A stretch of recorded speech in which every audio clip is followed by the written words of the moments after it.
C'est une liberté pour moi. Ça m'affranchit des banques, des gouvernements, de tout ça.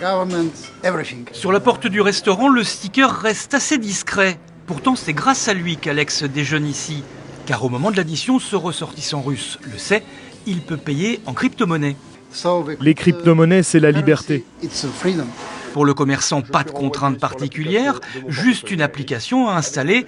Ensuite, le client paie grâce à un QR code. Alexandra utilise le système depuis quelques mois. J'ai beaucoup de clients en période estivale, période de congrès, majoritairement des étrangers qui m'ont demandé si j'acceptais la crypto-monnaie. Donc je me suis dit pourquoi pas tenter quoi. Aujourd'hui à Cannes, seule une dizaine d'établissements a franchi le pas. Dans cette ville touristique, beaucoup hésitent encore, souvent par méconnaissance.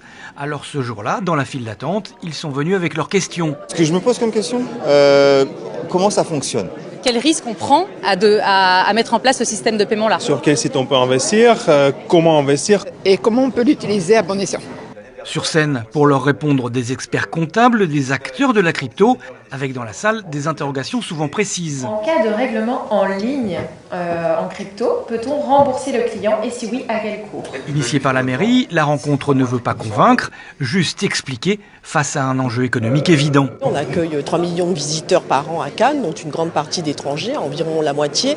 Donc l'idée, c'est de ne pas passer à côté de cette opportunité. Je pense que naturellement, dans l'avenir, on se posera beaucoup moins de questions sur les paiements crypto, mais il y a toujours la difficulté de l'innovation, quelques questions un peu clés au démarrage qu'il faut poser. Aujourd'hui, 10% de la population mondiale posséderait un portefeuille de crypto-monnaie.